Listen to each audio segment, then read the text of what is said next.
and welcome to The Pull, the show where we talk about comics that came out the day before, because it's Thursday and comics come out on Wednesday, and so here we are to talk about some of the comics that we have read so far. So, hell yeah. I'm Tiffany from Comic. And I am Joel, also known as Cape Joel. How you doing, Tiff? I'm good. I'm warm. I got my little gin urso jacket going on up in here, and it's warm because it's summer, but I'm like, I'm wearing it. It's pretty sick. I don't care. It's got the things. I can put my thumb in it. Whee! Okay. Oh, nice. But yeah, that just makes me even warmer, but I don't care. I'm wearing it. I will suffer for this. I said earlier that I'm the person who literally, I'm like, nah, I got my new shoes. I'm going to put them on. Do they light up? I'm wearing them out of the store. Thanks. Put these other things in the box. Thanks. I'm fine. Lighty shoes are best shoes. I really would like another pair of those at some point in my life. Really, really would. I would like that very much. I'm gonna have to get some. But like, hey, do these Spider-Man light up shoes come in adult sizes? They're like, no. They can. Well, it's funny. Ever since we went to Seattle and I saw Benny wearing his not one but two different pairs of superhero-themed Chuck Taylors, I'm like, I never thought I would buy those. Now I'm like, yes. You're like, that's happening. Well, here's the thing that got me. I went to their website and the Green Arrow ones were actually on clearance. Like, they couldn't move the Green Arrow ones. And I'm like, but I love Green Arrow. Why can't they move? Oh, it's his very short-lived New 52 costume. Yeah, I see why. Yep. There you go. Was not a good look, but hey, just to say I own a pair. You're like, I'm part of the club. Yeah, it's unfortunate for me because I'm a very broad-footed gentleman, so it's hard for me to get shoes that fit, and those look like very narrow shoes. They are. The Converse tend to run a little bit narrow. But hey, you know what? This isn't a show about fashion, even though we just went off on that little tangent there, but that's okay. You know, it was nerd fashion, so it's cool. But this is a show about comics that just came out. So let's just go right into Detective Comics. Joel, yes. what's going on in Detective Comics? How are things going over there? Well, this is the start of a brand new arc called Intelligence, and keeping with what James Tynion has been doing with this series up until now, we got a focus piece on Spoiler, we got a focus piece on Tim Drake and Cassandra Cain. Now it's time for Azrael John Paul Valley to get his own focus piece. Of course, because, we've all been asking for that. I mean, clearly James Tynion has a certain level of love for Azrael, and he's kind of doing more with the character in just a little bit than I think they did throughout the course of the 90s. He actually isn't so totally extreme knife fingers. He's actually kind of laid back and kind of approachable. He does have a man bun, which annoys the shit out of me, but that's fine. Look, he had to have something, all right? Like, if it wasn't going to be knife fingers, it was going to be man bun. It's one or the other. But I'm assuming someone had an intervention with him where they're like, you got to lose the knife fingers. Gotta lose the knife fingers, it's man. It's not good for anybody. Let's be honest. They also do an interesting thing here because if you'll remember in Batman and Robin Eternal, which was that really great weekly series with Mother as the villain that had reintroduced Cassandra Cain and reintroduced Azrael, but it also gave them new origins. And so now this book goes out of its way to kind of rectify the new Mother-based origin that Azrael got with his original origin. In fact, his dwarf buddy, Nomos, actually shows up again here, and I was like, who the hell was this guy? I had to actually Google it, and I'm like, oh, his mentor in the Church of Saint Dumas was a weird dwarf guy. Like, and I mean, like, not that he was tiny, I mean, like, a hairy, big beard dwarf guy that they, like, grew in a lab. Oh. Yeah. Not like from the mountains, unfortunately. I think from a test tube, but he looks like he could be from the mountains. So he shows up. Apparently, all the leaders of Saint Dumas have been killed by their new Azrael, which is not human at all. They figured that way too many of their Azraels were growing consciences and turning against them and running away, which they're right. Right, okay, gotcha. So they're like, you know what? Screw it. We're going to build a zealot robot is what we're going to do. We're going to fill him up with all of our doctrines and all of our dogma, and surely he'll be our champion. But the robot does what all robots do in fiction. That is, hey, you human meatbags suck. I'm going to kill you all. And he does. Oh. So now there's a crazy religious fanatic robot stalking around Gotham trying to kill all the other members of Saint Dumas who he believes aren't as pure as him. So, okay. All right. It's a lot to take in, isn't it? It is a lot. Like, that's, I mean, like, here's the thing. Maybe the read is better, and I just haven't had a chance to get through that just yet. But what you're describing sounds a little nuts. It is, but it's a fun kind of nuts. But, like, to be fair, that, I mean, like, if they're doing kind of, like, a focus on Azrael, I guess, what did I expect? You know? Indeed. Like, well, like, yeah, you know what? In the grand scheme of it, yeah, okay. That's not even touching the Bruce side of the story. So Bruce goes to the Iceberg Lounge, Penguin's Club, because he wants to meet a certain woman there. We know he's meeting a lady, and they keep it a big mystery throughout the whole issue who exactly he's going to meet. And it's a very 007 thing because he's got a slick suit on, and he goes to a card game with a bunch of D-list characters and a bunch of fun in-jokes. And he gets a martini? He doesn't get a martini. He should have, though.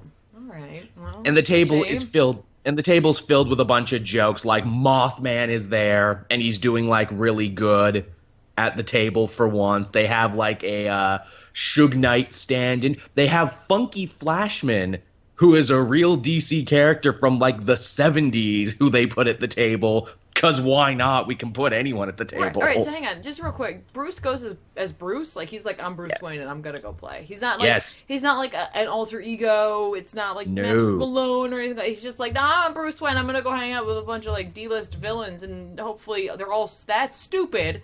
It's because he knows the guest is the thing, and he wants to meet the guest who is putting on a show at the Iceberg Lounge. And at the end of it, we find out the guest is none other than Zatanna. Of course it is.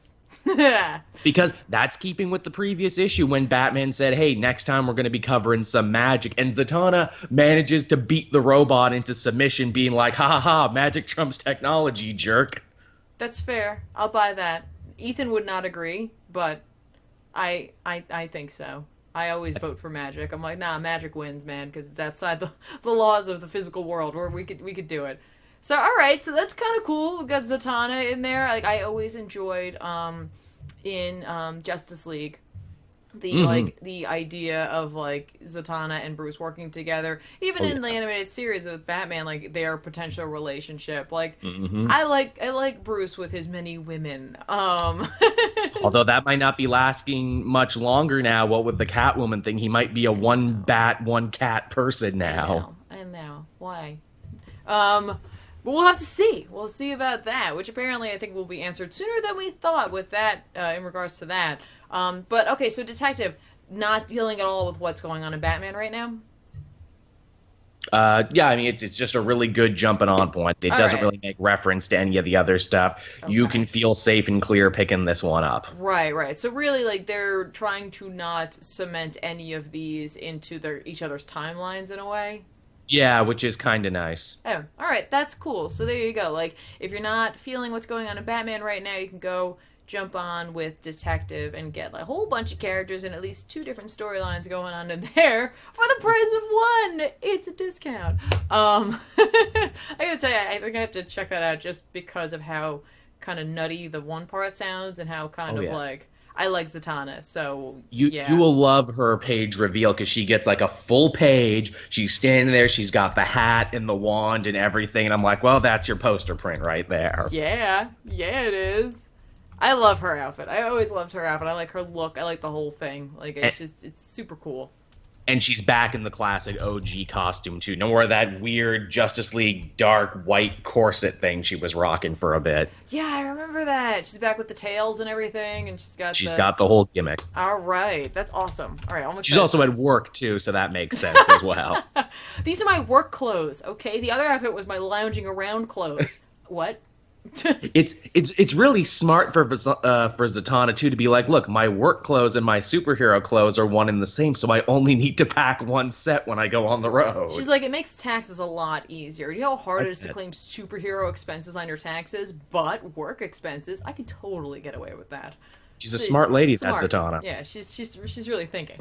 All right, so there you go, Detective Comics. Go pick it up if you haven't been reading Detective. Now's a good time. Jump into the madness of Azrael and the slick, not quite 007-ishness of Bruce Wayne being Bruce Wayne, I guess.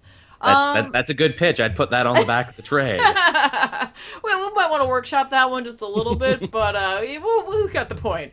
All right. So from Detective Comics, over at Marvel, Bendis had a new #1 coming out that looks a lot like a show a bunch of people are probably highly anticipating that's coming out on Netflix. Funny how that happens at Marvel, huh? Funny how they time that. Really bizarre. It's good timing on their part.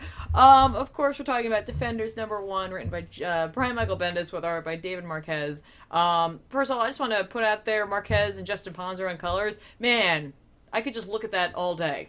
This book pops no other book I read this week. Right? Like, they could draw anything, and I'd be like, yeah, just keep drawing it, coloring it. I don't care. Make it pretty. They even go a step further that, like, every character that gets introduced gets this amazing, like, gonzo, like, 70s movie explanation where it's like Daredevil, then you get his logo and you get, like, a bunch of images in the background showing his past. Yeah, really poignant moments. Just a nice way to kind of wrap up an origin story without having to go and beat you over the head with an origin story. So I was like, nicely handled. And again, just really beautiful looking. A lot of, like, a subtlety in Marquez's art. I know we don't talk a lot about art, but this really struck me this week. Like, really struck me where I was just like, whoa. There were some pretty books this week. Yeah, just really. As for the story, let me tell you something, guys. I did not read the Free Comic Book Day issue of this. It was necessary. So woe unto me, reader, who didn't do that. Like, usually you don't have to read the Free Comic Book Day issue, but man, am I glad I chose to read that one. It was necessary. Trust me, I was pretty annoyed about that. I was having a conversation, actually, with another Pull member who's sometimes on, Sal, about this, and he's just like, oh, you didn't read the Free Comic Book Day issue. And I'm like, no, I didn't. I really didn't. And he's just, and we were going back and forth. He was, like, being Bendis for a little bit, like, being like, well, you should have done that. I don't understand why you wouldn't do that. And I don't know if you guys know this, but it was a low blow on my part, but Bendis is bald. So I was just like, hey, you know what's cool? Running my hands through my hair. Take that, man. Right? I was like, it just, I don't know, it really got to me. Like, I get it. The Free Comic Book Day stuff, you want to get people in, you want to get people excited, you know. It is free, it is available there. But honestly, if you're going to make the Defenders book really look like and have the same team as the upcoming Netflix series that people may not be picking up until it comes out or until more hype is happening, don't make it reliant on an issue they may not be able to get. Yeah, you really got to do a better job catching people up, especially if you want the book to last. Then again, it's a Bendis book, and most Bendis books last long anyway. But he got too comfortable. He got too complacent, is what he got. Yeah, and like here's the thing: I'm sure in trade when they collect it all, that will probably be included in there. So that'd be really nice. You know, like it'll really tie it together. There is a mini summary paragraph at the beginning which kind of explains what's going on. It's very helpful, and you can really kind of piece it together from this. But honestly, like I came in there like, what?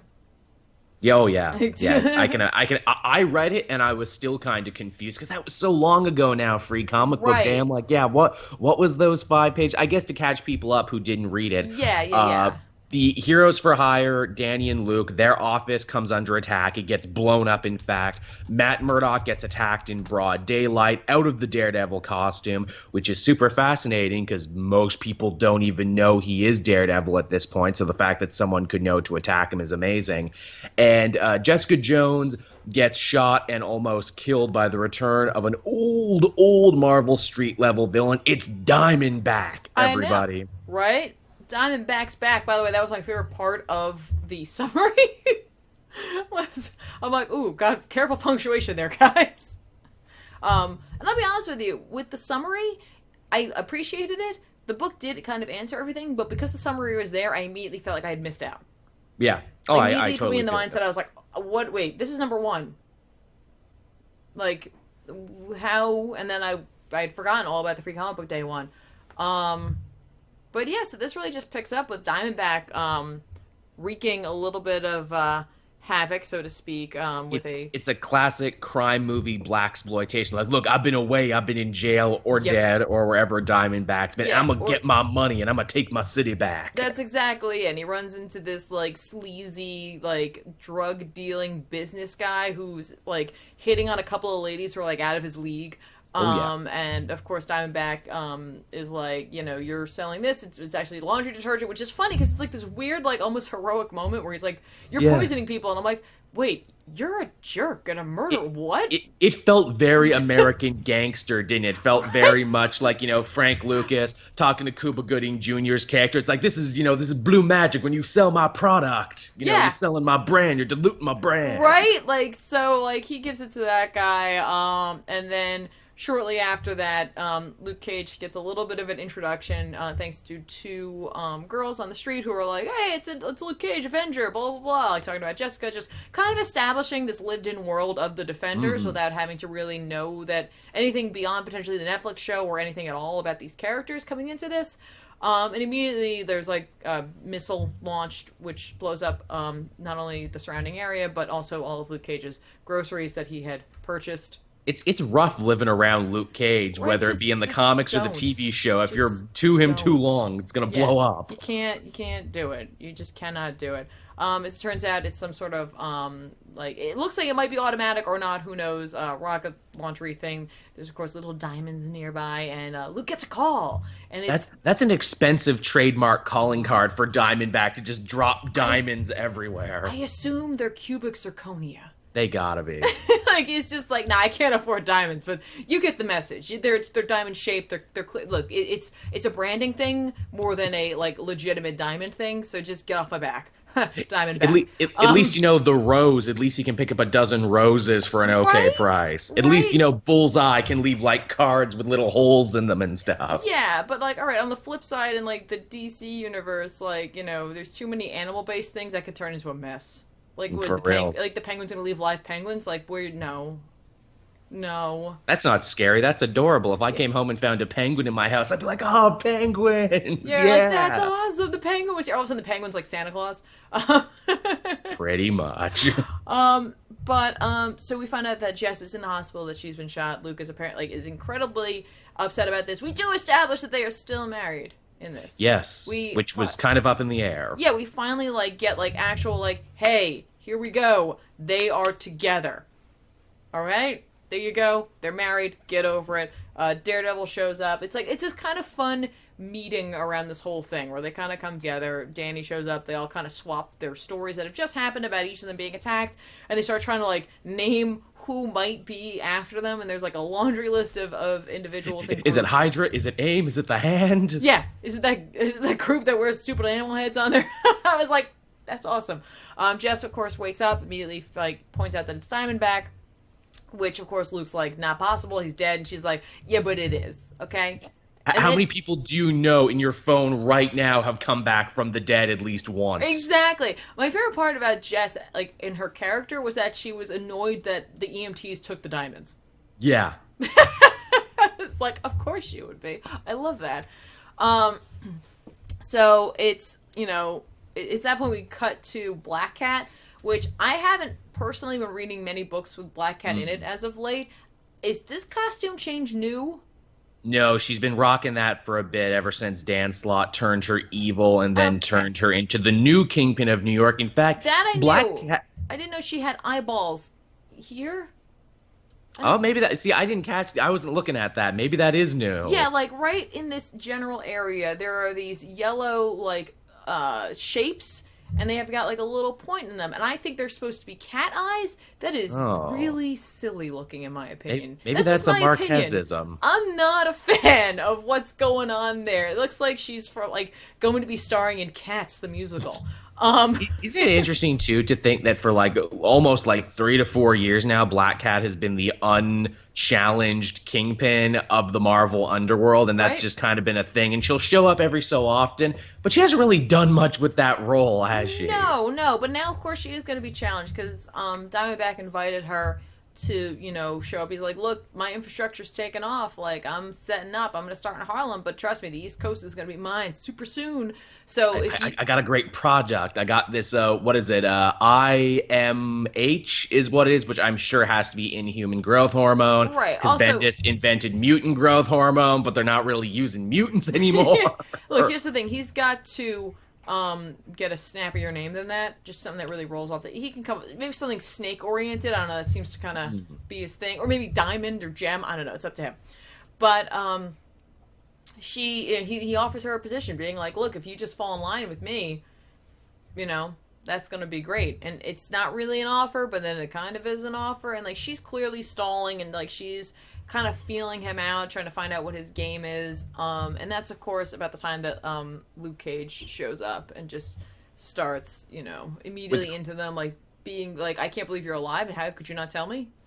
Without the rest of his team, too, I think is important. They were all working together, but as soon as Luke found out who hurt his wife, he, as Diamondback assumed he would, ran right ahead without backup and directly into a trap. Yeah, exactly.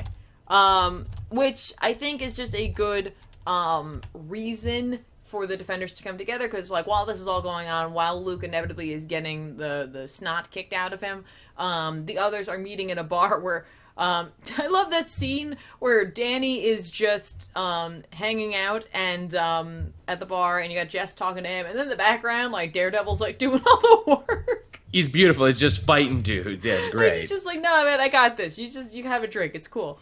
You got this, Matt. You got this. Yeah, you're good. You know, it's fine. Well, look. You're the one here with the handicap. We don't want you to not feel like you're not a valuable member of our up-and-coming team, because that's really what they start talking about, is how they need to take this seriously and like take this to the next level essentially, because they're like, the Avengers got up there, so why don't we do something down here? They do find a good reason to not involve the Avengers, and also to explain why they need to become a team at this moment in time and why they haven't before. They're like, hey, this was a personal attack on us. You know, we should be sharing more information. You know, we should be networking and everything. And Luke even says, should we go to the Avengers for help? And Daredevil's like, they don't care about our problems. Yeah. No, it's true. So overall, like this was a really fast read for me. Like I was just like, oh, it's over. And again, like if you didn't pick up the free comic book day issue, you may like, again, we kind of covered what happened in that. But trust me, you're gonna have that moment where you're like, wait, what? What did I miss? How could that be? Number one, there was no number 0 to this. But it's a beautiful looking book, so it makes it really easy to jump into this. I'm interested to see after the Netflix series happens where the book will go and if they'll expand the team, because of course, you know, as soon as you mention Defenders and I'm anywhere, I'm going to be like, well, where the hell's Doctor Strange? Shouldn't he be involved with the Defenders? He's the OG. Well, that's got to be a crossover story at some point. Doctor Strange coming in being like, hey, you know, I used to lead a Defenders. I didn't say you could have that name. No, it's true. And of course, like, you know, the new Avengers that had many of these individuals on it, like, I loved that run, so I would love to see some of the others from that team kind of, like, be included into this at some point, because they had great chemistry, so... Oh, yeah. I mean, it's Bendis. We'll probably see Echo down the line. We'll probably see a bunch of We'll probably see Elektra. We'll probably see quite a few of the characters he enjoys writing and talking about. Right, yeah. And that's another thing. Like, you can feel that he enjoys writing for these characters because it's fairly well written, so... Oh, yeah. If you have any interest in these characters, again, like, this is the kind of book that... It's kind of nice because it's just a team book, but the team's small enough where you can get actual character development, so nobody's getting lost right now. It's just kind of a fun place to jump on and just enjoy Bendis doing what Bendis does best, in my opinion, which is writing for characters he cares about. And crime and street level. Yeah, that's exactly it. So, there you go. It's good stuff. Yeah, exactly. So, all right. Why don't we... Do you want to stick with Marvel, or do you want to go to DC? Because if you want, I know Kingpin is right in your... Should we do Kingpin right now? Yeah, let's do Kingpin number 5, the finale to Kingpin. I don't know if it was always meant to be the finale, but it ended up being the finale. I think this was a Mockingbird situation where it's like, hey, if it does good, we'll bring it back for additional issues. Yeah. But no, Matthew Rosenberg said on Twitter, this is the last one, and it does end the story. Yeah, it really does. It's done. Like, it's not just, like, that this story is over. Like, they're like, oh, we put a button on it. They did, and in fact, they even time jumped a little bit, which in my mind, I'm like, I kind of wanted to see what happened in between that time jump. and the end, because it seemed like there was a lot of really interesting stuff that probably could have been said or done there. But okay. As we had assumed, the big linchpin of this story was, of course, the fighter Orlando that Sarah Dewey was managing. As is the case for so many crime stories, her loyalty to Wilson Fisk is tested when Turk comes to Orlando and says, "Look, we need you to throw that next fight." Yep. Anytime there's boxing involved, I always assume that's going to be a plot device. It's total Pulp Fiction. Yeah. I imagine he did that scene, Wilson Fisk, was like, "You go down in this round. Where's pride getting you, Butch? It's getting you nowhere." And what's funny, we actually get to see Kingpin in a tracksuit eating a giant sandwich in this issue, which, really resonated with me personally on a personal I was going to level. say, for me, that was I'm like, could we just never see that again? Ever? That would be, my ideal situation here. It was not flattering. I mean, very few things are for the Kingpin, but that in particular, not good. And that thematically, though, that actually kind of works, because this is the issue where the veneer that Wilson Fisk has been putting up all story long is really starting to come off and really starting to go away, and Sarah essentially sees the real him. Yep. Oh, yeah. Well, the real him, and essentially, the him that we were all, pretty sure it's gonna go this way, but I'm also the reader, so... Yeah, it is kind of weird, but then, even still, he tries to hide it, and he tries to soften himself, where he's like, "Look, this fighter, the only reason he's a ranked fighter right now is because I've actually been fixing all of his fights. It's kind of what I do, but you know what? If he loses... not only will he probably get a rematch, but he'll get a nice reimbursement from me for playing along and everything. So I'm not the bad guy here. You would be the bad guy if you wanted to stick to your morals." Right? If you don't warn him, what kind of friend are you? Yeah, he basically calls her bluff on it. It's like, "Look, hey, you were fine when I made your ex-husband more agreeable. You were fine when I saved your life and did all this other stuff. You can't have your cake and eat it too, Sarah. You gotta decide." Once you get your hands a little bit dirty, it's hard to not just go all the way in. It really is, and it's funny, to see her, sitting down at the fight, and, you got the special box seats with all the supervillains, so you got Jigsaw and Tombstone and everyone else, and she's like, but you were at war with him last week. Yeah, well, that was last week, though. Yeah, and for a second, I just kind of wanted to be like, I'm sorry, you live in the Marvel Universe. People are teaming up and, not teaming up, left and right. Come on. It is kind of funny, and I think that says to her, it's I'm not the same guy I am week to week is the thing. Yeah. I change depending on my motives, I change depending on this, that. Yeah. And who's to say I might not be trying to kill you in a week, and then we'll make up, and then I'll try and kill you again, and that's just how the dance is done. Yeah, that's really it. It's like frenemies, except deadlier. Yeah, very. And ultimately this story, which I guess I shouldn't be surprised because it always was very bittersweet in the end. Yeah. Yeah, that jump, I felt like maybe this wasn't meant to be the immediate end. I felt like it was kind of a, They had to get it there. Abrupt. It was very abrupt from the ending sequence to the one of her in bed.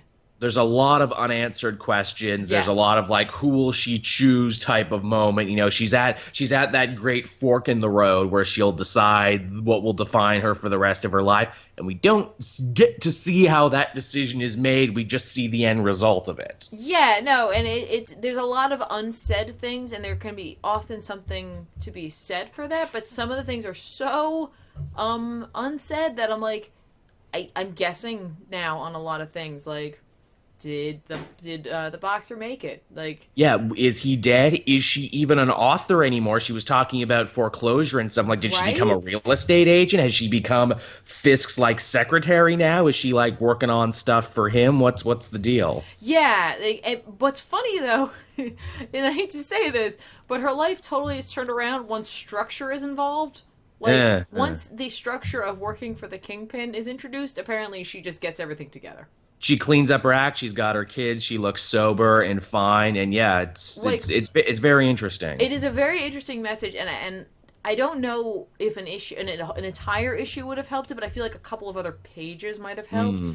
Like just a little bit extra, of maybe some of the aftermath, maybe an epilogue, maybe some of her thoughts. Like, I don't know. All I know is she finished the book. So she did. She did finish that. And I totally want to read it because it seems like a great one, doesn't it? Maybe pick it up on tape. Right? Now, that would have been interesting if Marvel had been like, and then we actually wrote, like, a Kingpin biography. Like, that would have been pretty cool. Do it like Watchmen and have, like, a couple pages in there that are just excerpts from the book. Yeah. Yeah. That would have been a perfect epilogue, especially if it was, like, the last few pages of the book.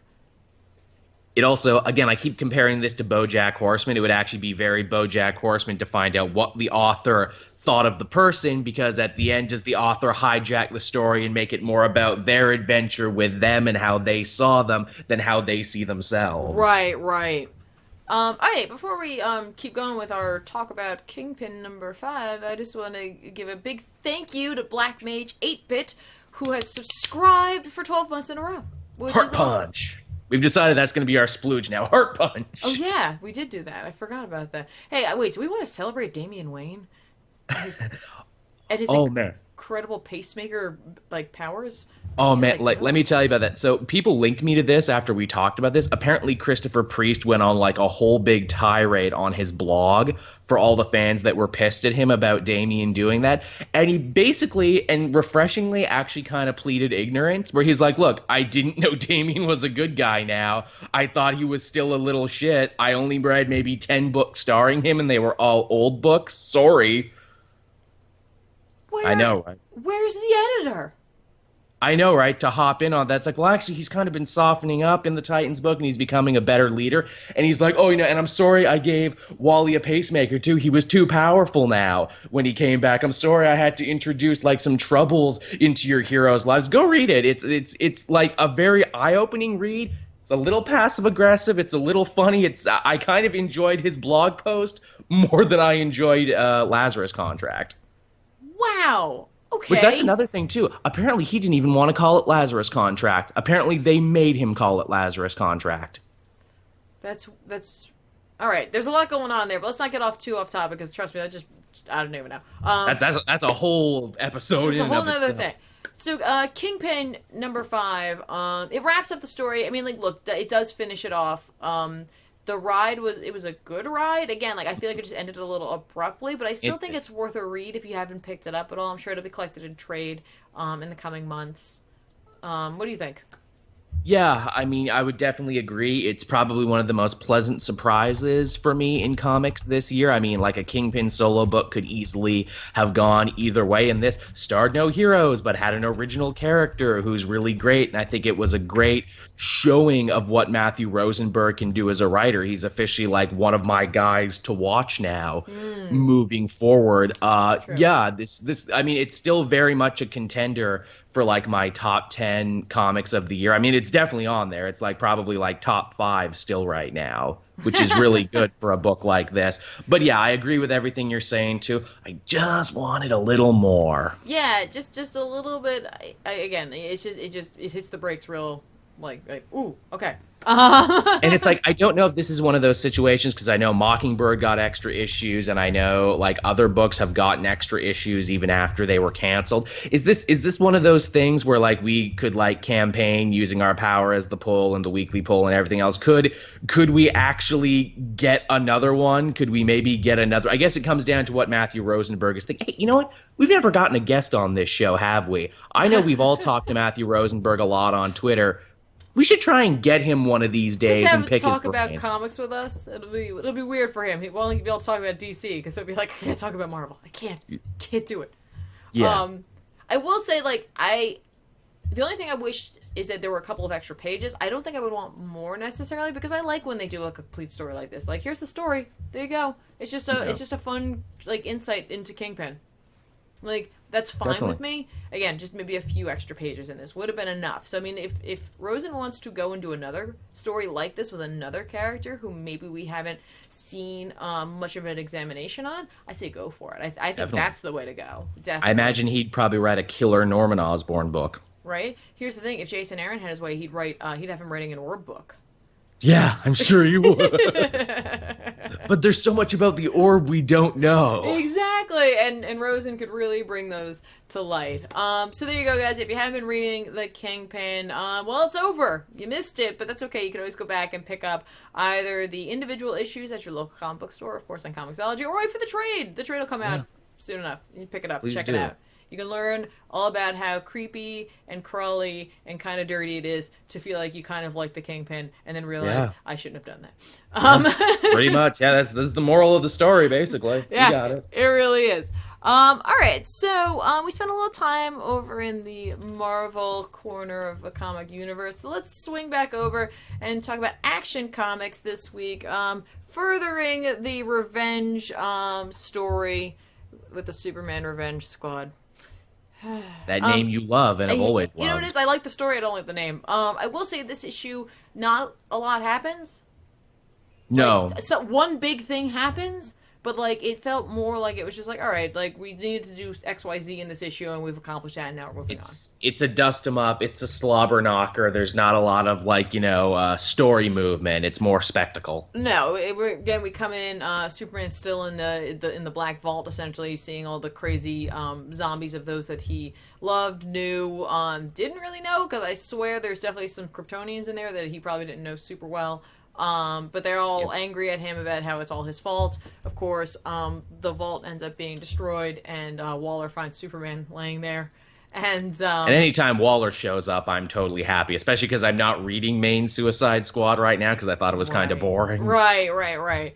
So she kind of gives the lowdown on what's going on and how essentially the Rick Flag shut down or imploded the vault, essentially, whatever. But when in doing so, Zod is now free, and he is hanging out with Cyborg Superman and the Eradicator. And you know what I love is that everybody calls him Cyborg Superman, like, to his face. Yep, that's his name. First name Cyborg, last name Superman. Nobody even bats an eye. I mean, granted, one of the people's name is Eradicator, so I get it. How wonderfully comic, just... Yeah, it's exactly that. And of course, Zod struggles with talking with both of these individuals because they're wearing the symbol of L. Which is a very interesting thing for them to pull out. I'm like, yeah, I guess Zod wouldn't like that, would he? He's also really not a team player. No. He's not a team guy. No, but it's hilarious because neither of those two guys think for a second that he might be against that. It's like, seriously? You wanted General Zod. You know. Like, you could have sent anybody else. Yeah. But all right, cool, whatever. Zod is, of course, his typical Zodiness. He has incredible ego. He immediately is just like, I'm not going to work with you guys. I got my own. I got my own stuff going on. Like, I got a lot of things happening right now. I have an army trapped in the Phantom Zone. I am a general. Damn it! I don't do team ups. Yeah, look, I know I was trapped in a prison, but like I got a lot of like pots simmering out here. You don't even know what's going on.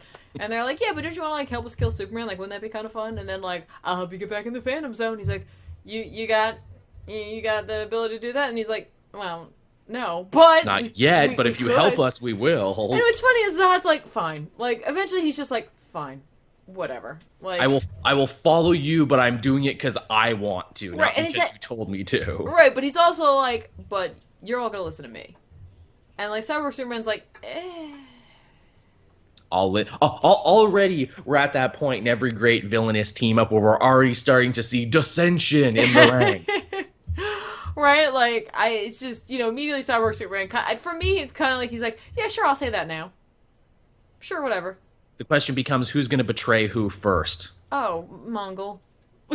Oh, well, he is master betrayer, isn't he? Right, he does love... He also is not a team player and has also said, I'm only doing this because I want to, not because you told me. Exactly. Superman, while these guys are having their whole, essentially like a dick measuring contest, is like having his own monologue as he's listening to Waller, and like something is wrong with Superman, and like their sounds are too loud for him, like he's not quite right. He ends up running into Zod and everybody, and they have a fight, and he's not doing well. He is not doing well in this fight at all. Immediately the news is there. The news is there immediately. They're like, oh, what luck. And I'm like, what were you flying around hoping this would happen? Like, freaking media, man. Media vultures, just TMZ out there looking at Superman getting his ass wailed on by three guys. Exactly. Now, of course, thanks to this media coverage, we kind of see potentially where this book is going to end up going. And we see essentially the call to action for all of the other super characters that are out there. So, of course, Lana sees it, Lex sees it, Keenan Kong, or Kong Keenan, or whatever his name is. Keenan Kong. I think because they say their last name, like... Right. Anyway. Supergirl sees it in the CW National City. Yes. So we are pretty much going to get an awesome, I think, team-up battle. Like, drag-out, like, knockdown fight. I'm very excited for that. That's going to be amazing. The Superman family versus the Superman Revenge Squad. And it'll be interesting because they do, during that whole thing, show Superboy and Lois seeing it, or John and Lois seeing it. So I'm wondering if Superboy will be involved in it, or if Superman's going to be like, no.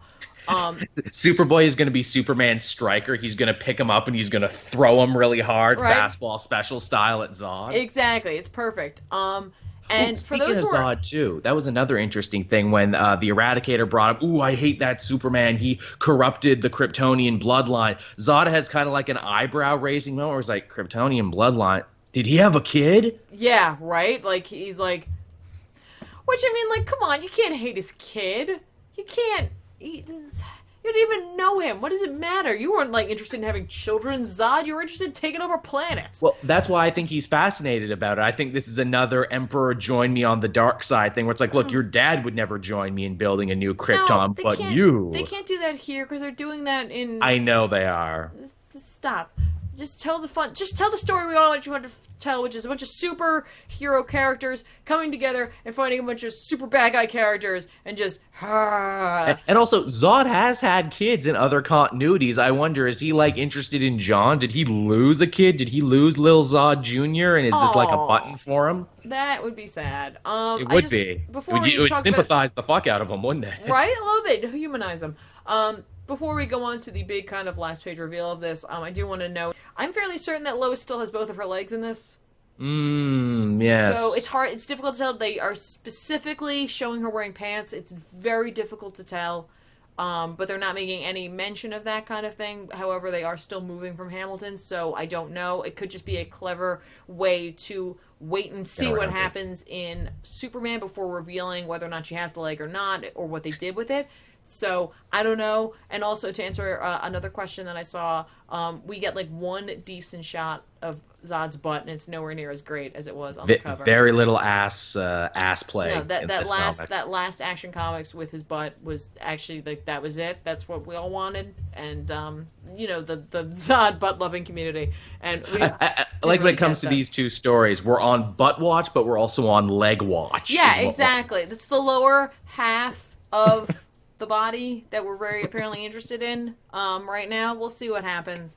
But of course, Superman does go back to the farm immediately. And I like that because that's where he knows to go. And he has to kind of go by essentially his own sense of direction because, as it turns out, Superman is blind, which is kind of crazy because, as we know, it's, you know, like, look at Daredevil. You know, lost his sight, other senses are amplified. Of course, there is, like, superhero magic kind of going on there. And Superman's already pretty enhanced as is. Exactly. So, the idea of, like, when people lose a sense, we do hear that, like, other things are amplified, whether it be sight, you know, like hearing, you know, whatever it is. To be super on top of that, I mean, I get it now. I understand why he was having such a hard time with the bell, because it's just like, I can't see. My hearing has tried to take over. Great. Like, that was hard enough as it was dealing with it on this, like, incredibly noisy planet. So I'm interested to see how this goes. Like, I have a feeling this will probably not be a permanent change in terms I doubt it. of Superman, but I am interested in seeing what this affects. Like, does this affect his heat vision? That's true. A lot of his sight stuff, I mean, he can't see. That means he can't use X-ray vision. Yep. He can't do a lot of stuff he normally does. Right. I do assume that Lois will stop, like, wearing makeup and stuff like that. She's like, I don't know. You can't see what? Yeah, what? You don't care. Lois doesn't strike me as a makeup person. She strikes me as a very au naturel type of I think lady. she wears makeup sometimes because some women wear it like it's war paint. So Right. I think that's how she would think of it. For a fancy affair. I mean, she is like, what is it, like a 2-time like Peabody Award winner or something. She's got Pulitzer. She just throws in the garbage because she doesn't know where to put them anymore. She's been to some fancy award shows where I'm sure she had to look nice. Exactly. Yeah, so basically, I'm pretty sure this is just going to end up being a big fight. But we'll eventually have to deal with the fact that Superman is blind and how that will go down. Hopefully Daredevil can show up in a nice, awesome crossover. Give him some pointers. Like, hey man, look, being blind is not the end of the world. Trust me. My whole world changed when I became blind. But your power is you're a blind guy who can see, Daredevil. That's your thing. Okay, yeah, you know what? When you say it like that, sure. It doesn't sound that bad, but...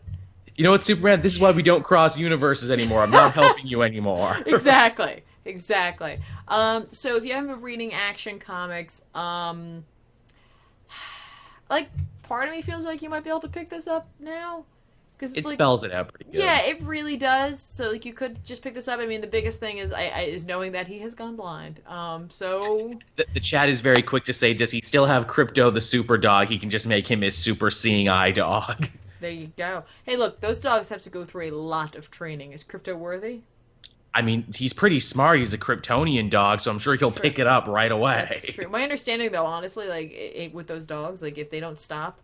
Like out of 10 times, they'll like test them or however many times. If they don't stop only once, they're out. That's it. Like, wow. Like, no, and they train them from puppies onward too. I know, it's crazy. So yeah, I think Crypto will be fine though. He's no Streaky the Super Cat, but No. Now that would be funny if they give him Streaky the Super Cat and say that it's Crypto leading him around. Yeah, he's just like this.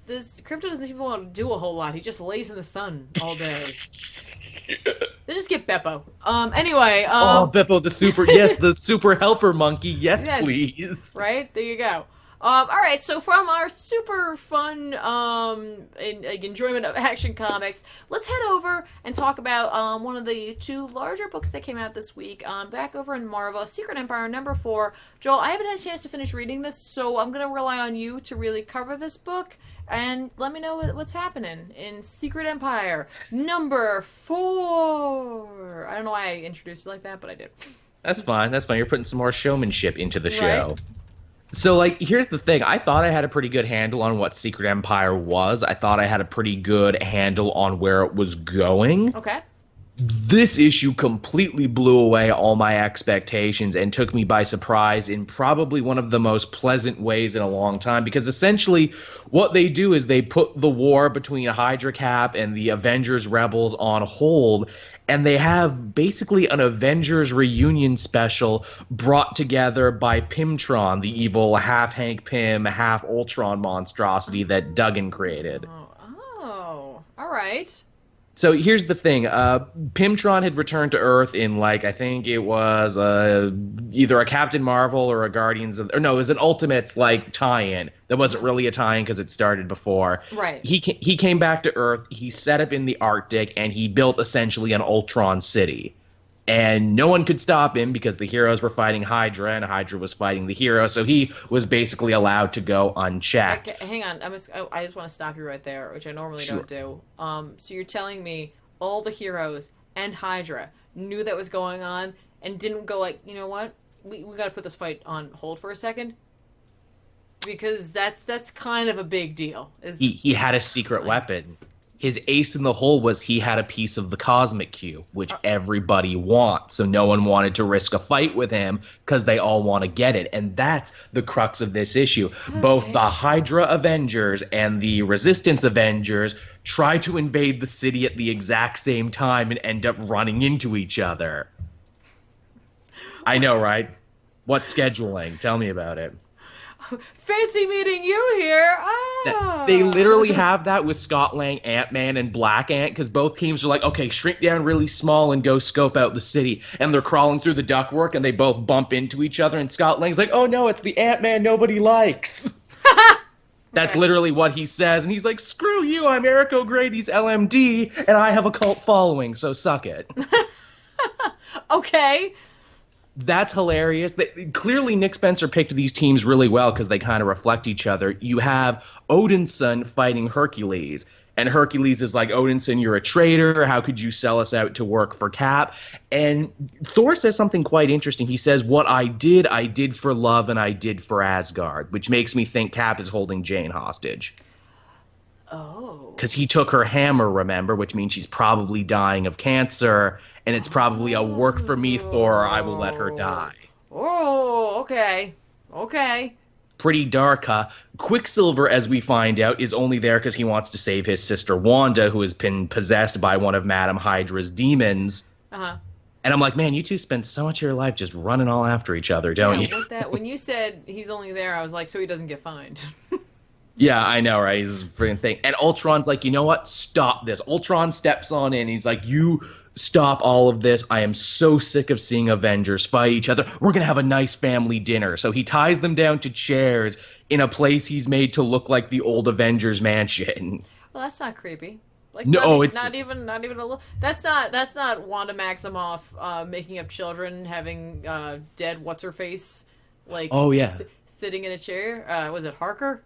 Yes. Pimtron mentions all of that. In fact, he mentions all of their sins. It's like, Tony, every time you got a wild hair up your ass about registration and, future crime, you brought the universe to the brink of destruction. Cap, you're no saint either. Whenever you stand up, half of everyone will stand up behind you, no matter what that is. Wanda, you're not getting out of this either, Wanda. Remember all the shit you did with House of M? Feels like we've all been fighting each other nonstop, and I hate it. And basically, once again, as Nick Spencer is a master of doing, Ultron more or less just becomes Nick Spencer for a second and talks about everything he thinks is wrong with Marvel Comics right now. Uh-huh. But it's hard not to agree with the man. It does feel like they've been fighting nonstop. And the fact that the horrible half-man, half-machine monstrosity is making a lot of sense.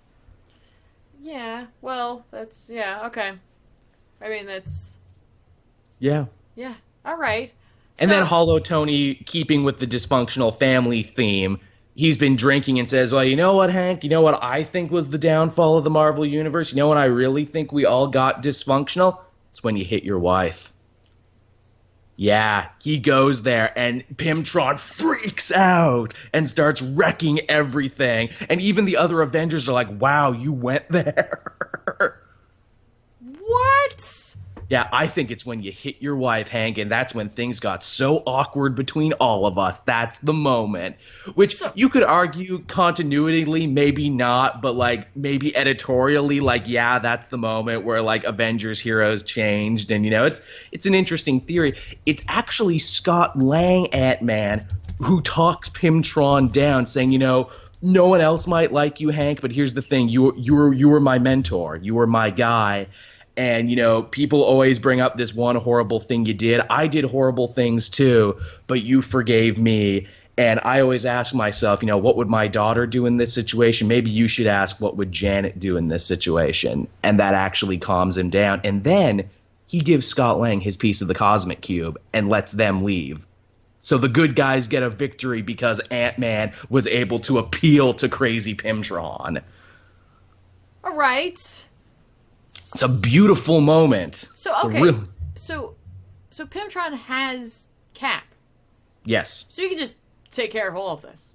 Here's the thing. All right. So the mystery of Pimtron is we never really know which side of the brain is running things. If it's more Hank in control or if it's more Ultron in control. And Cap is pissed because he's like, friggin' Ultron, we had a deal. You give me your piece and I let you work here unmolested. Maybe we'll fight. Maybe we'll see when we get there. And Pimtron's like, it's funny. If I was Hank, of course I would want the good guys to win, and of course I'd want to give them my shard. But if I was Ultron, I'd probably want both groups to be on an even keel, right? So they'd destroy each other, so it would be easier for me to destroy you all later. I guess you'll never know, Cap. Bye-bye. Pimtron's amazing. What?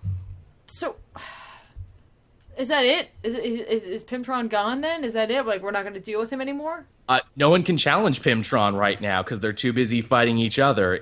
Seems to be the takeaway. Right. So Pimtron just kind of becomes this Deus Ex kind of. it is quite the diversion. And if like I wasn't agreeing so much about what they were saying about the current state of Marvel comics and events, I might have said, oh, this was such like a filler issue. This was such a side thing. But it's actually really interesting to see all the Avengers under one roof in this new like Hydra regime thing.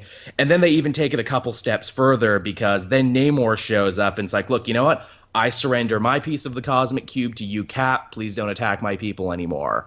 So he's gone full, collaborator now. Namor, man. He's fucking up Namor, isn't he? Yeah, what is the matter with you? Yeah, he's not doing great. And then Cap's like, okay, so now we're 1-1 apiece now for cosmic cube shards. But I'm not worried, though, because I have a rat inside the Rebels.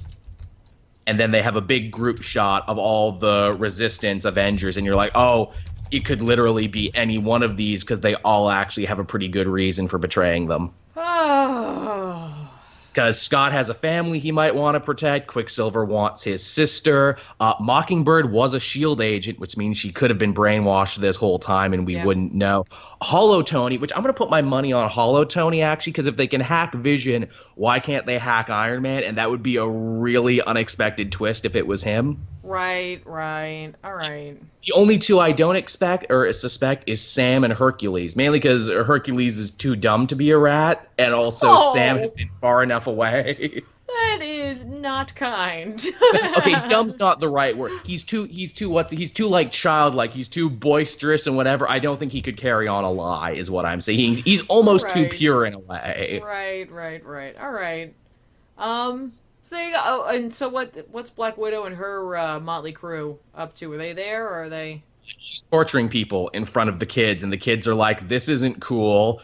And Black Widow again is like, "This is a war, children. Get with it or get dead." Black Widow should be like, "I'm sorry. Hold on a second. You know who I am, right? Like, make no mistake. You know what I do. I don't know what you thought was going to happen coming on. That also plays into pretty well to the Black Widow Champions tie-in right now, where she's kidnapped another person who's going to be catering this big event where Captain America is going to be, and where she plans to assassinate him.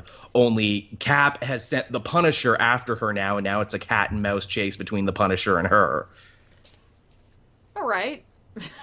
Did you see that part that like what is it? Punisher is hailing Hydra now. Oh, is he? Yes, he is. And he's doing it for such a tragic reason because he loves Cap so much. Is the thing like Cap comes in and says, "Hey Frank, how's the mission going?" And he's like, "Good, Commander, sir." It's like at ease, Lieutenant. So he's giving him back like a military title and making him feel useful by sending him after all the criminals and everything. And Frank is totally drinking the Kool-Aid here. But he doesn't like the other villains. Like, Kraken tries to give him an order, and Frank's like, "I don't follow you, Kraken. I follow Captain America." Well, you gotta release the Kraken. That's a shame for Frank. That's kind of a weird... I mean, like, I know he's always been... He's a crazy person, Cap, and he's always... He's always leaned more to the right, and he is crazy, and he's been given a blank check for mayhem. Right. You don't have to like it, but then again, you're not supposed to like the Punisher as much as a lot of people do like the Punisher. No, it's true. It's absolutely true. But even still, like, I don't know. Because I guess depending on the writer, his personality has changed over time. It does. They've softened him a bit. And Nick Spencer is really using Punisher as an avenue to say, like, this is what happens when you have loyalty to a man and an office and a costume when you should have loyalty to the world. Right.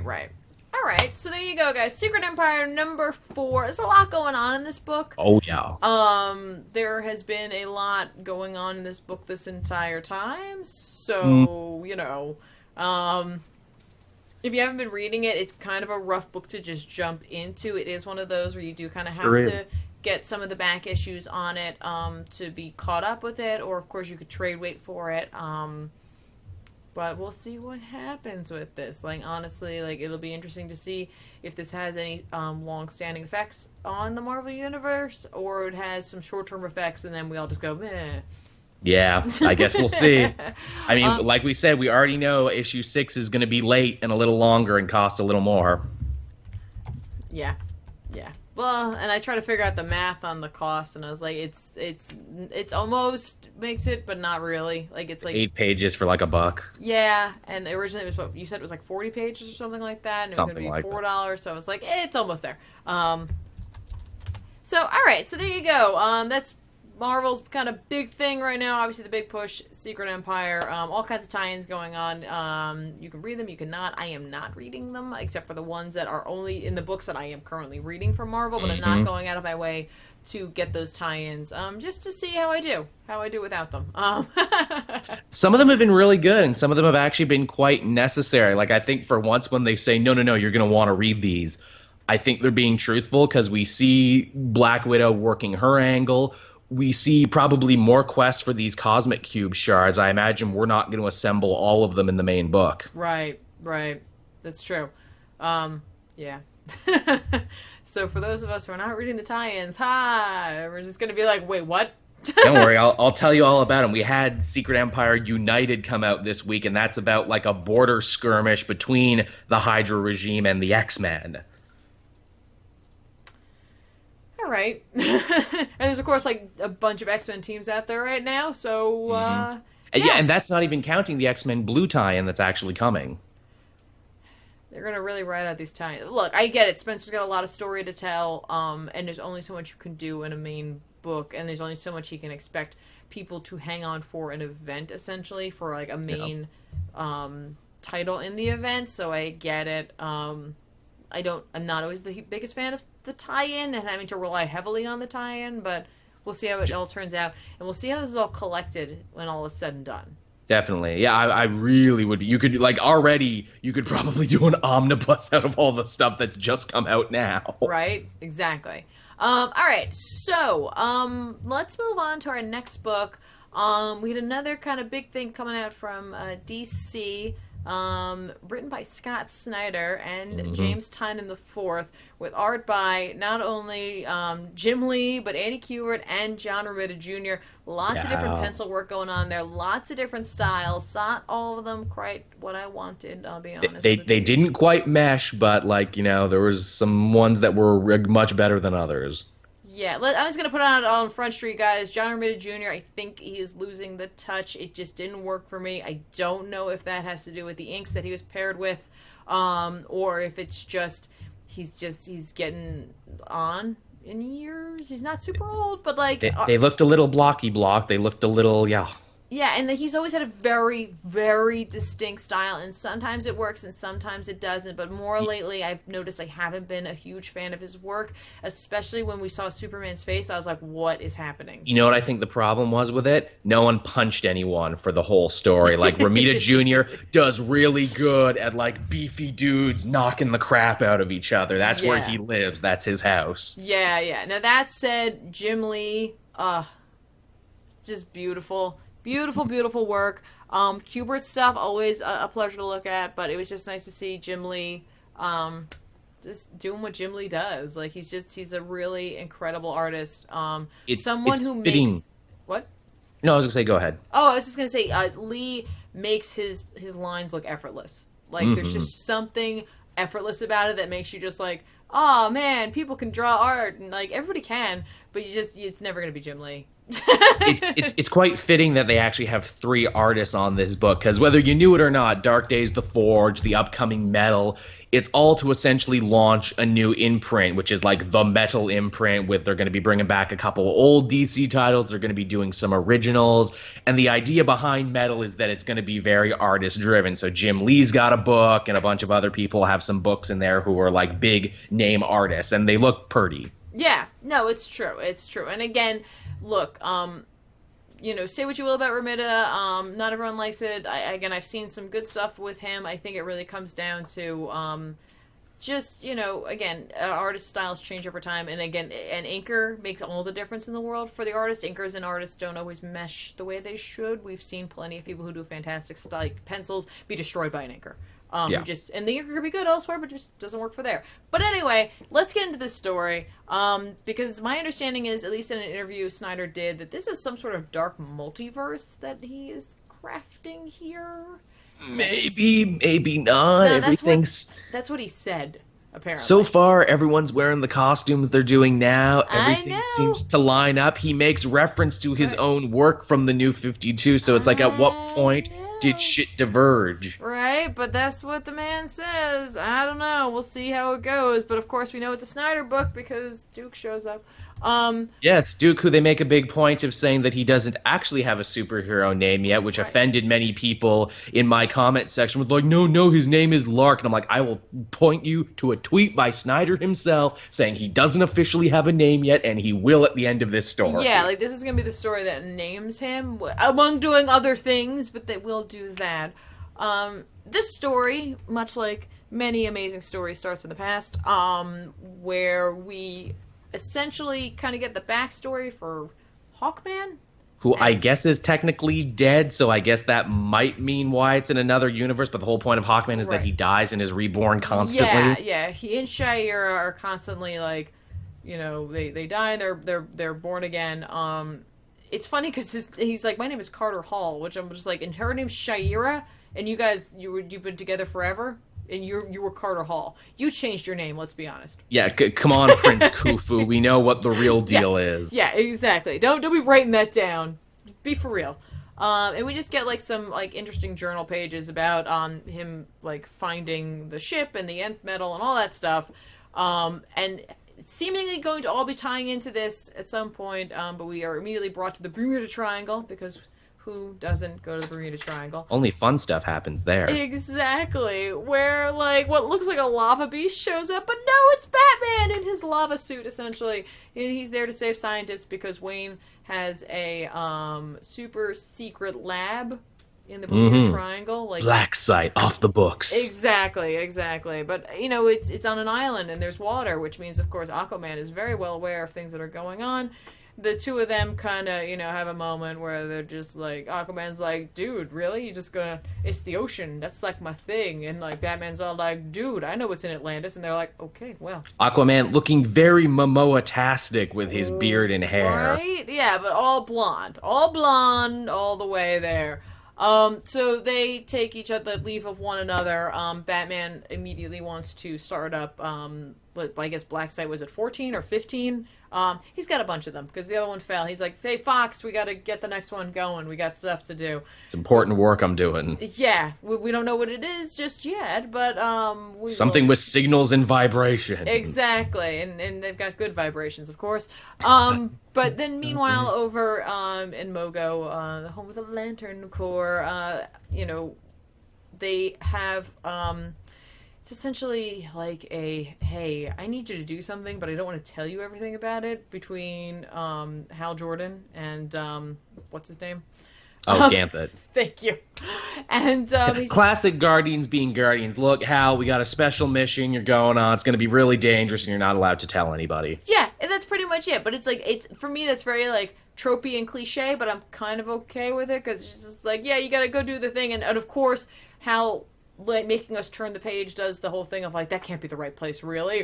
Dun dun dun, Wayne Manor. When he shows up, Duke of course is there, and you would think Duke's wearing yellow, and that literally I think was my favorite part of that. That's pretty funny. Hal uses his ring powers, catches him, and Duke's like, wait, man, I thought your ring didn't work on yellow. And he's like, it does if you know what you're doing.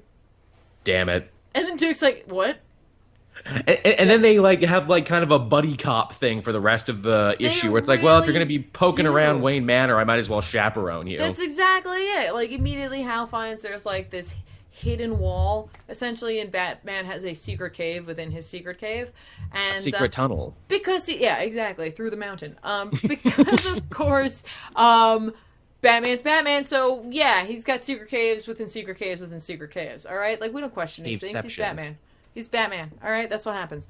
And they go on a little adventure where, like, inevitably Hal's like, we should leave because we're hearing a voice, and that voice seems to know a lot about what's going on, and we gotta go.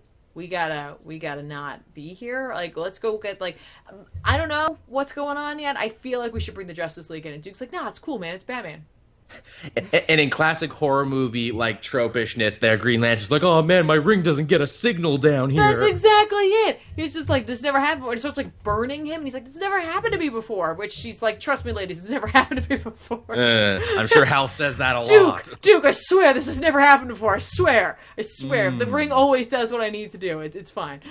But I'm not going to give away what they find out down there just yet. I'll make you guys wait. We'll talk a little bit more about Batman. There's a lot of players going on here. It is. Characters who have been rescued from discontinuity. We mentioned Hawkman previously. Mr. Terrific shows up out of nowhere, which filled me with questions. It's funny, Snyder was taking questions last night on Twitter. Yeah. He answered Sal's question. He did not answer my question, which was, so can Mr. Terrific just walk back and forth between Earths now? Because he was stranded on Earth, too, for the longest time. Right. And now he's just here. Right, which, again, like, if he is creating this, like, sorry, my hair is, like, in my face. If he is creating this, like, dark multiverse, like, he can kind of do it as he pleases. Snyder does as he pleases, much like Doom does. Sure does. So, again, like, so we got Mr. Terrific. We have this conversation between Immortal Man. You know what I mean? Like a weirdo 60s character, the Immortal Man, who they actually stole a bunch of his like story and gave it to CW's Vandal Savage. Right? And who is he talking about, or is he looking at? But Elaine Thomas.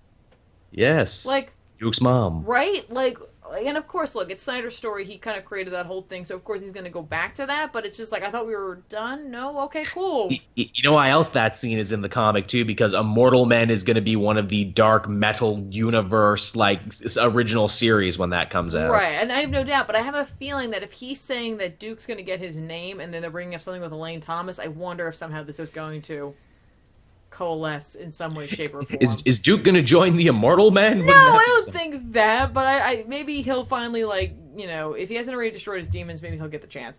But anyway, Batman, as it turns out, talks to Mr. Terrific that he's been asking him to keep an eye on certain things that he couldn't possibly keep an eye on himself, and, like, Mr. Terrific's pretty cool, because he's just like, dude, when Batman asks you to do something, you do it, and I'm like, that's awesome! Like, fair play, man. Yeah, fair play. Like, dude, respect the VAT. I love it. And then we see a capsule who they're like, we need to release him from this capsule. And they never tell you who it is unless you know the costume, essentially. Or that scene. I think it's from Dark Knight 2. It's Dark Knight Strikes Again with Plastic Man. Which is kind of amazing because talk about another character lost to discontinuity, right? Plastic Man. They had created him, gave him the accident that gave him his thing in like Forever Evil, then proceeded to do nothing with him, and we never heard from him. But here he's in this dark universe that might be a different continuity, might not, we don't know yet. Right, and like seemingly unstable, and like seemingly Batman's been like doing something with him, but he needs him now? Question mark? As to what that's all about. But that's okay, because we don't have really time to go over and talk about that, because Batman's got to go to the Fortress of Solitude. Because Superman has been keeping a room for him. Hey, remember that stuff I told you to put in your basement and never look at? Yeah. I didn't. Cool, I need it now. Yeah. I didn't ask you, what? You gotta be a really good friend when someone comes up and says, look, I just need to keep this in your house, but never look at it and never mention it. Exactly. I just need like a room. Look, you've got like, you literally have the Arctic. I think you can spare a room for Batman, okay? Bruce, who did you murder is what he should have been asking. Yeah, right. So it is a door. And it's a door without a key because Batman threw the key into the sun. Yep. Which, by the way, thank you. You know, obviously he thought it was a problem, so he threw it into the sun. We need to way to pollute the sun, man. Well, I was going to say, we need to throw more things into the sun. More problems need to go into the sun. Agreed. But that's okay, because Mr. Miracle shows up, because, of course, Another character saved from discontinuity. Was he on Earth? Was he not on Earth? What's his deal? Exactly, and the door can't be unlocked, but he's Mr. Miracle, so of course he can unlock the door, and upon unlocking it, he's just like, seriously, you held on to that? Seriously? Wouldn't you? Right? And then, like, Batman dismisses him. He's just like, that'll be all. Like, I'm treating you like Go home to your Alfred. wife, Big Barda. Yeah, like, this is Butler level dismissal. Like, yeah, you're good. Thanks. Bye-bye. And he leaves. He just boom tubes on out of there, and then he's gone. And Batman is left facing a tremendous machine. A giant Kirby-esque structure, but it's not that. It's something else. Like, the Kirby crackle, the Kirby architecture, like, it is just like, man, this is what Kirby wanted to, like, be able to put pen to paper, and often did, but not this coloring. No. Now, I was talking with some others about this. I didn't know what it was at first. I had to actually ask. Yeah, I was I'm not afraid to say. No, I'm not either, because and Sal said that he was fairly certain it was from another crisis. However, it didn't look quite as he thought or remembered it looking. Because they've updated it for modern times, but it's the cosmic tuning fork of the Monitor. Exactly. But I think it's interesting, of course, that that when they upgrade things, they're like, okay, it's basically it. But look, now, Jim Lee's drawing it, so Jim Lee's gonna Jim Lee it up. It's gonna Lee it up all over the place, right? Which are you think to yourself, oh man, what a huge reveal, cool, and then the book's like, nah, I'm not done. Done. We're still going. We're good. Pick your jaw up off the floor and get ready to drop it again. All right. If you've applied proper oxygen to your face, we can keep going with this. Because of course, during Duke and Hal's journeys, they find out that Batman has a black ops team. Yes, the Outsiders, other characters lost to continuity, even though they all technically exist, but they never mentioned all of them ever being on a team. Yes. Now, of course, I was most excited by Katana being on there, but whatever, I'm weird, I guess. Well, hey, it's good. Yeah, see, she's an outsider, not a Suicide Squad member. Get it right. Exactly. But it's cool. That's a fun reveal too. Not quite as much fun as a Crisis Machine. If you love obscure teams like I do, I'm sure you were happy about it. Right, pretty excited about that. And I gotta tell you, Duke handles that like any good soldier would handle that in Batman's army, I suppose. He's just if Batman has this, there's a reason why he didn't tell me about it. Yeah, he's got to have a good reason, right? Right? And I mean, usually he's right about that, though, so, yeah. But this entire time, there's been this disembodied voice and a mention of a very specific material that we haven't heard about in a while since Dionysium. Since Snyder has been writing. So immediately, no offense, Snyder. As soon as you said that, I was like, oh, I know who it is. Well, here's the thing. I'm sure you picked this up as well. The dialogue bubbles gave it away, because at first it's all normal, then certain words change and become jagged and become all messed up, and you're like, who has dialogue bubbles like that? There's only one person who has dialogue bubbles like that. Exactly. Which is a great idea that they've run with that in the New 52, that his dialogue bubble should be different. Right. Now, here's what's funny. Now, guys, we are going to tell you what happens at the end of this book, so if you didn't want to know yet, just put your fingers in your ear for a hot second, and then I'll let you know when we're all done. The last page reveal is the Joker. Wearing the suit that he wore at the end of Endgame. Right, essentially being kept within the Batcave within the Batcave. Doing math, by the looks of it. Doing a madman's calculation. Math, or just writing numbers, or who knows, coordinates. I don't know. He's doing something with numbers, essentially. By the way, I guess you're good now. But for me, it comes down to Snyder didn't wasn't kicked off of Batman. He left. He's I'm done. I'm done telling Batman stories. We're moving on to a new thing. Whatever. Clearly, he wasn't. Clearly, this is the rest of his Batman story. This would have been the next one. Right, mixed in with this crisis level without being a crisis storyline that he's kind of running with here, right? This is shades of a crisis without it being a crisis, because he's not allowed to change things, because that's what Jeff Johns is doing. But it's just funny to me, because it's clear he's no, I wasn't done, and I shouldn't have left. And that he ties it back to everything he did previously, from the Court of Owls to the Dionysium, to every other item of import in the DC universe, from tridents to bracers to helmets. Yep. Now, that doesn't mean I'm not going to read this, or that doesn't mean that I don't think it's not good. I just think it's interesting. That's it. I just think that's a very interesting thing with Snyder, where he was just you know what, I really could have done another story. I really could have. If Rebirth hadn't happened, I really had another one in me. Turns out I had one more in the tank, and it wasn't what I did for, All-Star Batman. Yeah, exactly. So there you go. Dark Forge, what do you think? You think folks should pick it up? I think it's cray-cray is what I think, but I love that it's crazy is the thing. This is yet another book. I didn't know what the hell to expect of this. I'm okay, it's a story. It might be in continuity. It might not. It exists to launch this new imprint. Right. But it's Scott Snyder, and he's pretty good, and I'll check it out and everything. Very pleasantly surprised. Yeah. No, I am too. I mean, I think what's fun about this is like I know Snyder is not one to shy away from pulling things from like deep dives into DC. I mean, look at his All-Star run, like Gentleman Ghost, he just Crazy plucks Quilt these characters out of the ether where it's like we haven't seen these in a while. But for him to be making dives into characters that people are a little more familiar with and kind of miss, I kind of appreciate. It's nice. Yeah, like he's just like, no, I'm just telling a crazy kind of epic story right now, and there's a lot going on. Hopefully it won't get out of hand, because that can happen when you have this many threads going. So there's a lot of threads in this. There's a lot going on here.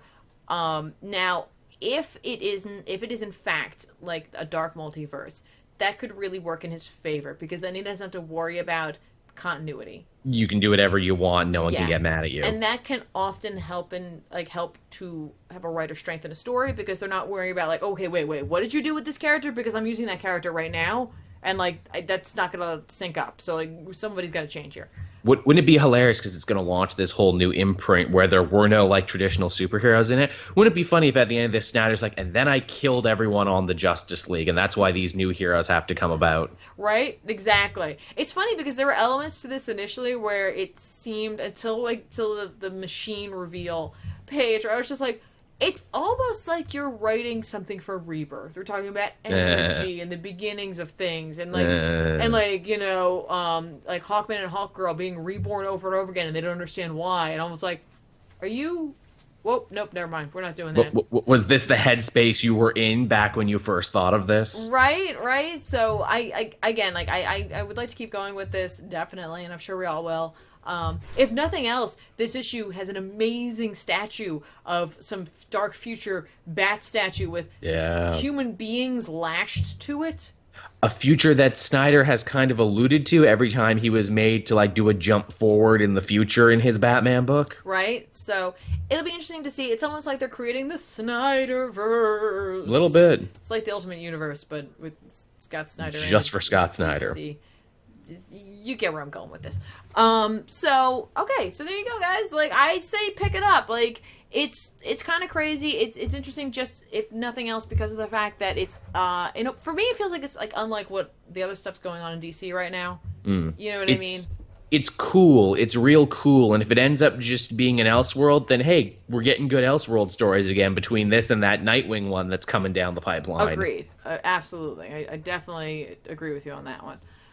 So before we go, I'm just going to make a quick mention this, because we kind of went a little over time, because again, we had two very large books. Anytime we have larger books, I know we're going to end up running. Mm-hmm. Like, yeah, it's going to happen, because we can't just be like, but I do want to mention a quick indie book that I picked up this week. There are a whole bunch that came out, so just because I don't mention all of them, guys, there's just so many out there. Like, of course, Regression #2 came out, and a bunch of other things that I put in my cart and I've already bought and I haven't had a chance to read yet. But I always like to pick up some of the new #1s, especially for images that come out, especially when they're short stories, because this one's only a 4-part series written by Steve Niles, of course, of 30 Days of Night fame. So I was like, all right, what are you doing, man? It's called Winnebago Graveyard. And of course, anyone who's ever seen Winnebago Man, you're not getting that. It's a horror story. I'm sorry. Damn it. It's a very fast-paced kind of your typical horror movie. Like, that's really what it is. That's what we're setting up here. It is a family. My understanding, seemingly without them overtly saying it, is that it's a mother and son, and then the stepdad, and they're taking their like kind of first family trip together. The kid's 13. He hasn't really taken to the stepdad just yet, kind of. And so they're trying to make it fun and whatever. And they have their Winnebago, and they go to a carnival that they find. Okay, first of all, pro tip: you don't stop there. Never ever do you go to the carnival, even if it's not like an outwardly creepy carnival. Never go to it. Just don't do it. I'm sorry. Like, if you love carnivals, you can't do it. You cannot go there. Okay. Unlike the circus that has to have a bunch of vetting and health inspectors, and I think a carnival can do whatever it wants. Exactly. When they roll up, they're like, ooh, it's very 60s and creepy. I mean, they still go anyway. And when they leave the carnival, their Winnebago's gone. Damn. And they left all their phones in there, too. This is like an episode of Goosebumps. Right? No, and they do every trope. They leave the phones in the car because they're like, no, we're having family time. So everything's gone. And then like one of the carnies is like, nah, you gotta walk to town. If you've got a problem, you gotta go find the law. The law is out there. So you just go and go there and they'll help you out. And they're Because all carnies give the best advice. right, exactly. So they go to the town and like there's like no people around. So from creepy carnival to ghost town. Right? And that's actually where the issue ends, is there's just no people around. Because the filler to the rest of this is that this area, there's like some crazy folk who are like, yeah, we kept like thinking that like the devil and demons and all that were like, we were pointing fingers at everybody. It turns out like we're all carriers for that. And so they grab this young couple and they drag them out into like seemingly like the desert or the woods or wherever, where like they've got all sorts of crazy things going on. And they take the guy and they put him on this altar and they cut him from like, you know, step to stern kind of thing. Ah, and then some like good old cult sacrifice. well, it's not just a sacrifice. From within him, a man comes out. Oh, Like a so full-sized man. so the creepy cultists were actually correct on this one. Oh, yeah. So presumably that we're going to see something very similar to that. It is just, for me, and I know Steve Niles has done this before, 30 Days a Night was a pitch he wanted to make into a movie originally. They declined him that. He wrote the comic. The comic got picked up as a movie. This is a movie pitch. I can tell you that right now. This feels super pitchy, This right? I'm like, is a and movie then what pitch. happened? What's your third act? Right? Like, and that's, like, here's the thing. We know what's going to happen. They're going to get involved with this whole thing, and, like, maybe one of them will make it, or they won't make it. I don't know. Be sure to come back in 2 to 5 years when Tiff and I can review the movie version of this, and she can tell me how the comic was different and better. Right. Or not, because I'll be honest, again, this is only 4 parts. It is, for me, it's like one of those, like, I wouldn't call it a grindhouse, but it is like, you know, like a Sci-Fi Pictures original feeling movie to me a little bit. I'll probably keep reading it if nothing else because I'm curious and it is a 4-part story, but I don't know if I necessarily highly recommend this. But that's just my honest opinion about it. So there you go. That pretty much wraps it up though. But before we go, Joel, what do you got? Yes. What do you got going? Well, if you head on over to the Cape Joel page, of course, you can see all sorts of comic reviews, some of the books we talked about this week, some ones we didn't. This coming Wednesday, my co-host Matt's away, so we decided to bank a commentary track. We're doing a commentary track over Logan. I thought it came out really good. I thought it was one of the best, most insightful, funniest commentaries we've done in a while. And if you are so interested, if you head on over to TeePublic and search Comic Multiverse, I have shirts now. I have merch. Such merch. Such merch. Much wow. I've sold at least one. Well, that is awesome. Very cool. Seriously. Like, it's good to be getting on that kind of thing.